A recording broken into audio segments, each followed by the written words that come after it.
Highguard came out a couple of days ago. It peaked at 97,000 players on Steam day one. That is a massive success. But within the very next day, it quickly dipped down to 17,000 concurrent players. The reviews are unanimous. Players found this game boring. But here are the real questions. Why did about 100 game dev veterans leave Respawn just to build this game? And why is the media desperately trying to gaslight you into thinking that this game is good? Salam, my name is Mustafa. I am an indie game developer. I am the solo developer of Sabr Path. I have worked in the AAA game industry. I spent a few years working administration at Treyarch, as well as working QA, working on an indoor cycling game. I keep seeing the comparisons between Highguard and Concord. People are calling this Concord 2.0 left and right. As of this recording, this game does seem like it is a massive failure. While there are similarities between Concord and Highguard,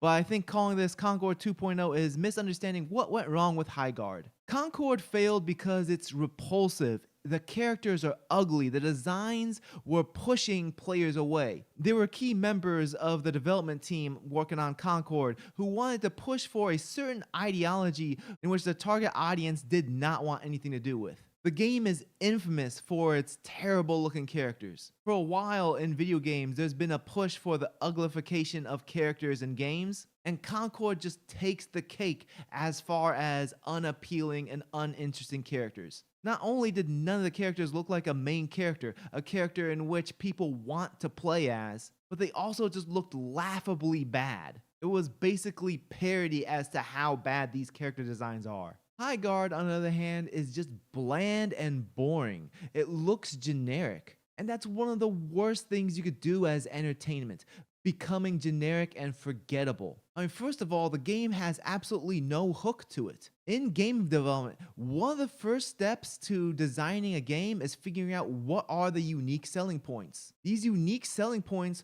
are what's supposed to hook the players in. The hook can be something visual because visuals are the first thing that players are going to judge a game off of. We see the game before we get to play the game. Our brains process opinions off of our visuals before anything else. So visual hooks can be interesting looking characters, an interesting looking world, or even a cool looking art style. All Highguard did is mix high fantasy with sci-fi. And that's not a bad combination, but they just didn't do an amazing execution at it. And the characters aren't even that interesting either. There's one character who's an attractive woman in which a lot of people online are talking about her.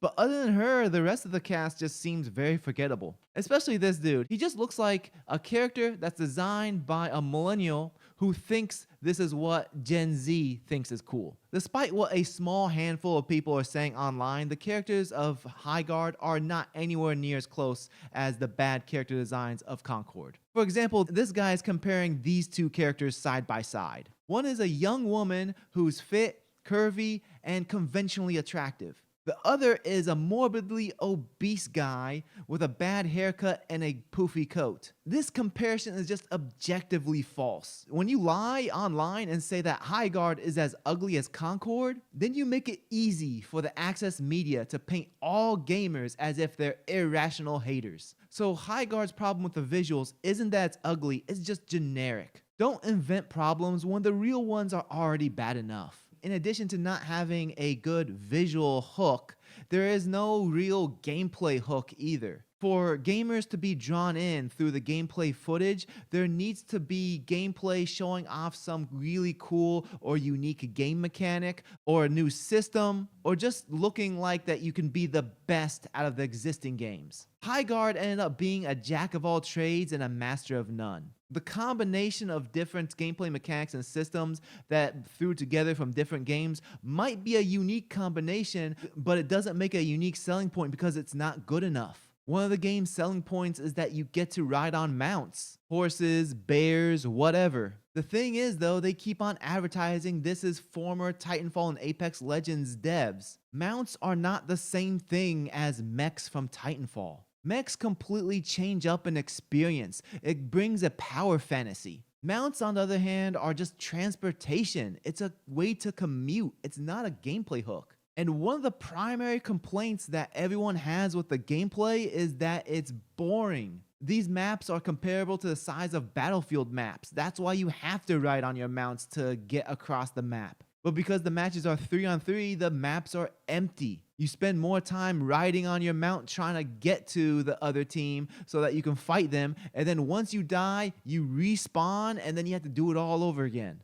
The pacing of the game is destroyed because you spend so much time looking for your enemies. When designing a gameplay loop, it's important to figure out what's fun within 30 seconds to a minute of playing the game. If you spend the majority of that 30 seconds to 1 minute just riding on your mount, and it's just a glorified run button, then you have to go back to the drawing board and figure out a better gameplay loop. In addition to not having a visual hook, a gameplay hook, it also doesn't provide a reason for live service players to leave what they're currently playing and migrate over to this game. Gamers who are already playing live services such as Fortnite, Apex Legends, and Marvel Rivals, they have their group of friends playing those games.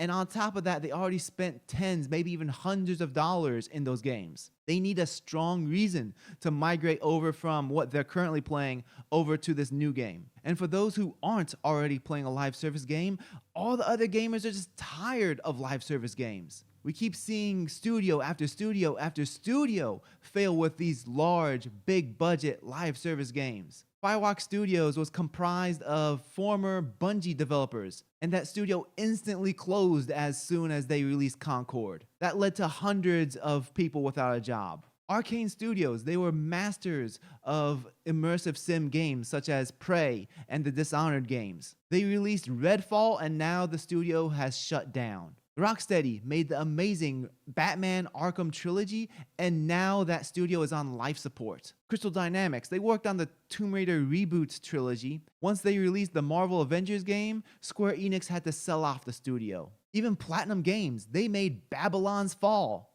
I bet you don't remember that one. The servers died in less than a year, and key members of their team has left because of that. A live service game is a huge risk. For a live service to succeed, it needs to be 10 times better than the competition. It can't be generic. Highguard just offers nothing substantially new or appealing. But even if what I'm saying is incorrect, that the game isn't generic, that's actually good. That's only a loud minority that's hating on the game. Let's assume the game is great. The thing is, if the game was great, it would succeed. The game had 97,000 players at its peak. If the game was great, the players would stick around. Just look at what happened with Palworld. The exact same journalists who are defending Highguard right now were hating on Palworld. They were accusing Palworld of all sorts of things. Stealing models from Pokemon, using generative AI. There are lots of hate campaigns from the exact same journalists who are now defending Highguard. And despite their hate campaign to try to tear that game down,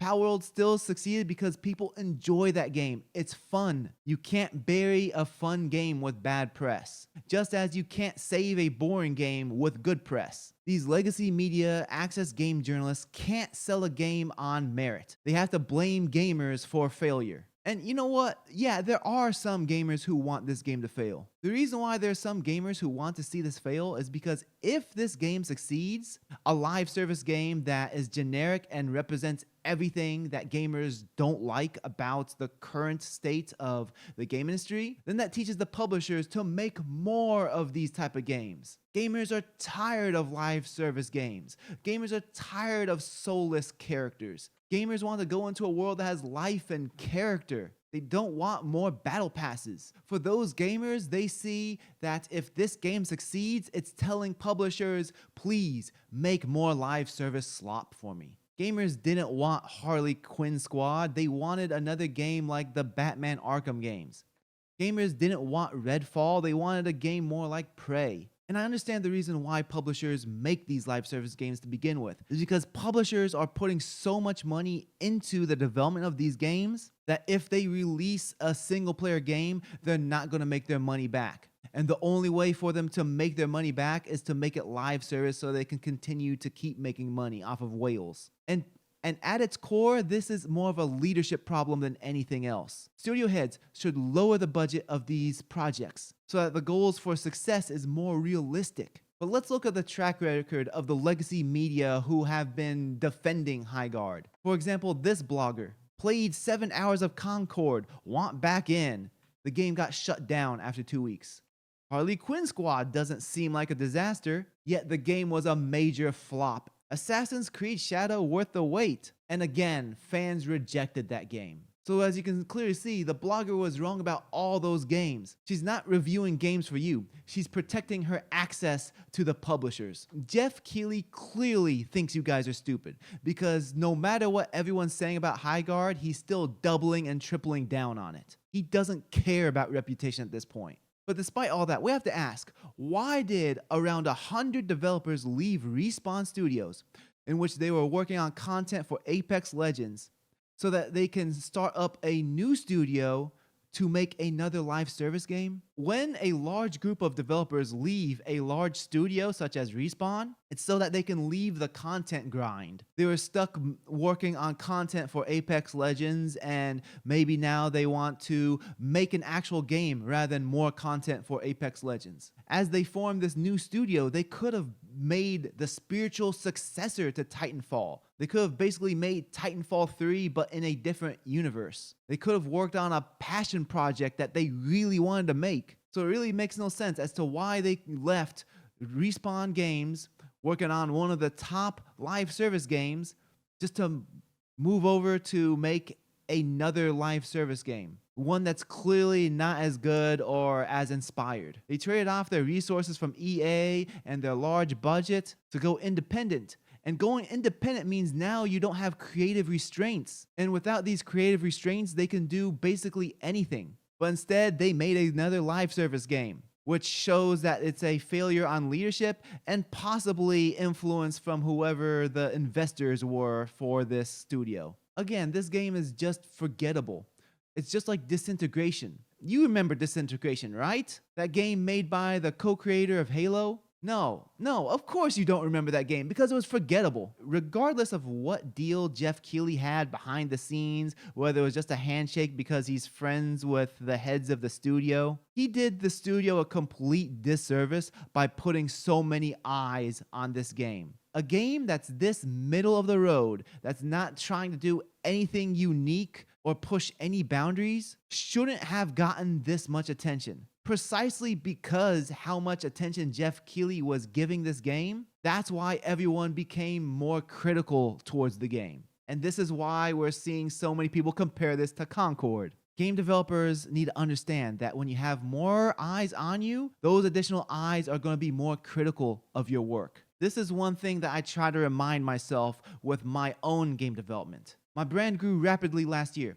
Whenever I'm able to release my next game, there's going to be a lot more eyes looking at that new game. So that's just something that I have to stay aware of. Unfortunately, though, I haven't been able to put more time into developing my latest game, Beware Tomorrow. I still plan on getting back to it, but right now is just a really bad time for me, especially with how busy I am with my jobs. I'm currently working 2 part-time jobs and multiple Upwork gigs. My priority right now is paying the bills and getting food on the table for my family. Videos are very time consuming and I just don't have the time to make them as frequently as I was in the past. I do plan on making them more frequently as I'm able to, but right now is just a bad time. I do appreciate all of you who've been sticking around and supporting the channel though. I have been able to keep up with my live streams in which I've been doing weekly. Usually it's been Wednesday or Tuesday around 10 a.m. Central Standard Time.